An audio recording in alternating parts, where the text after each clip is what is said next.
नमस्कार, आप सभी का हमारे चैनल में एक बार फिर से स्वागत है।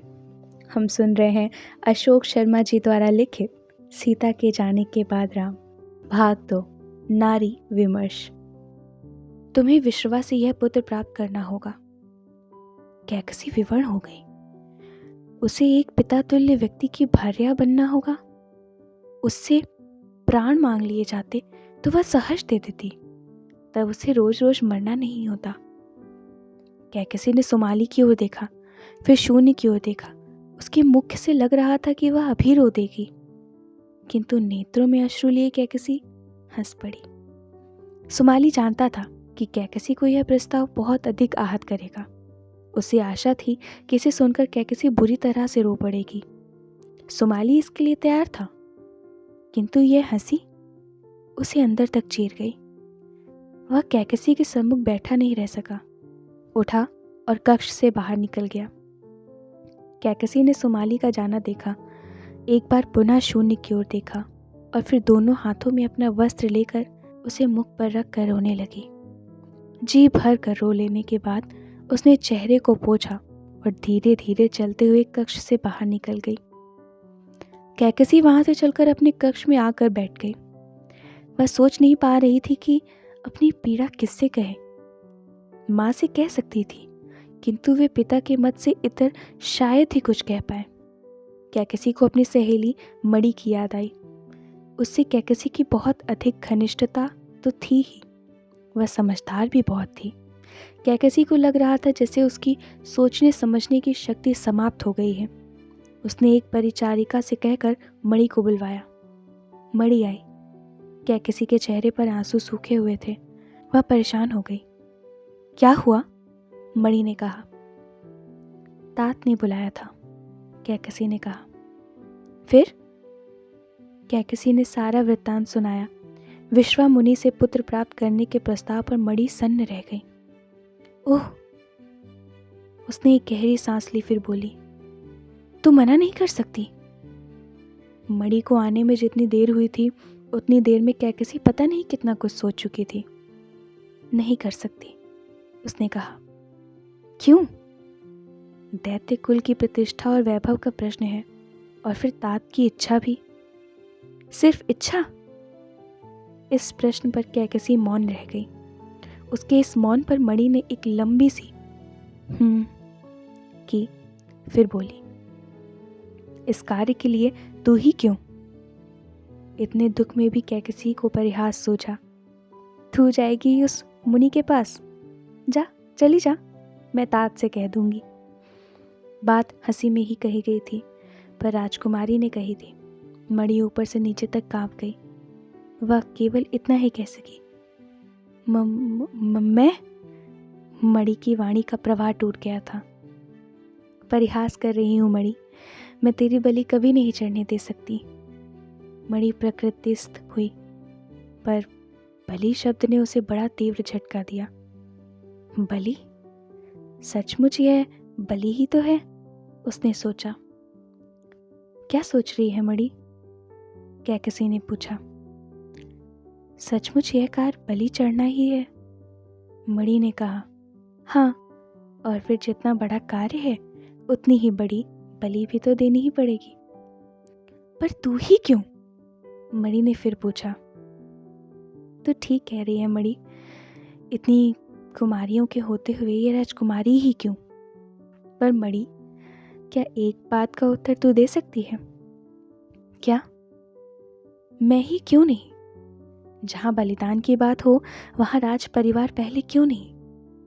इस प्रश्न के उत्तर में मणि मौन हो गई। कुछ देर तक वहां मौन छाया रहा। फिर कैकसी बोली, मणि, एक बात बता। क्या? दैत्य कुल की प्रतिष्ठा और वैभव वापस लाने में मेरी महती भूमिका होगी। यह अति सौभाग्य और एक पिता तुल्य व्यक्ति की भार्या बनने का अति दुर्भाग्य दोनों ही मुझे जीने हैं। मैं हंसूं या रोऊं? कहकर कैकसी बहुत ही दुख भरी हंसी हंस पड़ी। सिर को झटका और फिर उठकर दीवार पर सिर टिकाकर फफक पड़ी। मणि उसके पास आकर उसको सहलाने लगी। जी भर कर फूट फूट कर रो लेने के बाद कैकसी ने सिर उठाया, वस्त्र से अपनी आंखें पोंछी और बोली, मणि मेरा एक कार्य करेगी? करूंगी।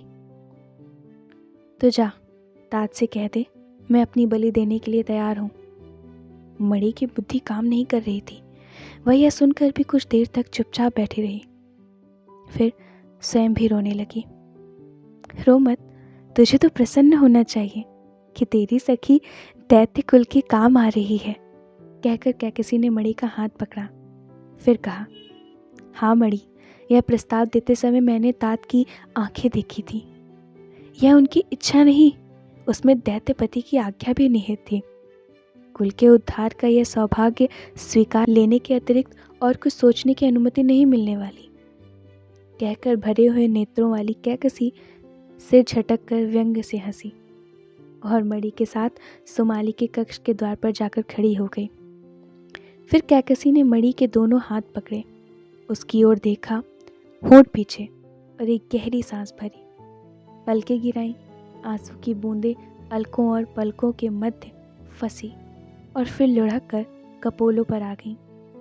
कैकसी ने मणि की हथेलियां थामी हुई थीं। उसने उसके हाथों की उंगलियों के पृष्ठभाग को अपनी आंखों से लगा लिया। मणि की उंगलियां कैकसी के आंसुओं से भीग गईं।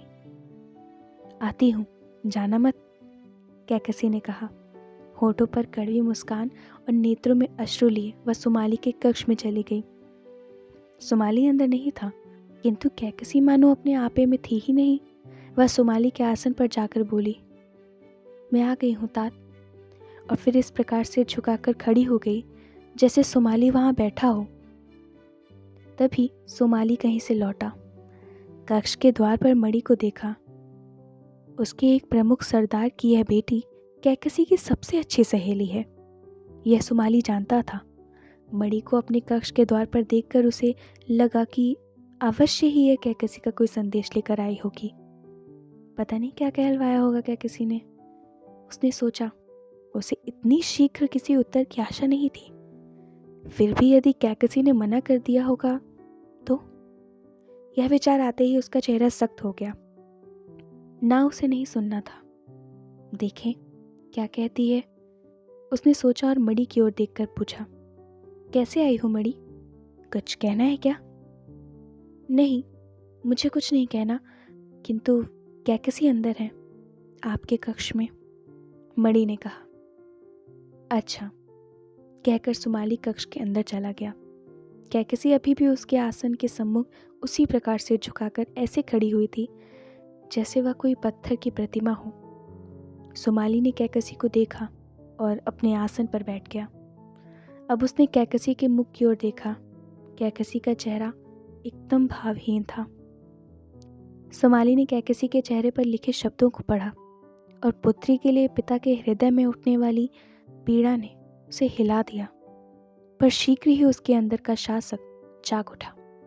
उसने अपने को मजबूत किया और बोला, कुछ कहना है कैकसी? हाँ, कैकसी ने कहा। प्रश्न भरी दृष्टि से सुमाली ने कैकसी की ओर देखा, पूछा कुछ भी नहीं। आज्ञा शिरोधार्य है तात, कैकसी ने कहा। उसके इस स्वर ने पूरे कक्ष की हवा में जैसे पीड़ा खोल दी। कैकसी ये कहने के बाद लगभग भागती हुई बाहर आई, मणि से लिपट गई और दोनों सिसक कर रो पड़ी। दर्द में लिपटा हुआ मन इस तरह रोया कि आंसू खून के उमड़े, किंतु पानी से दिखे और बह गए।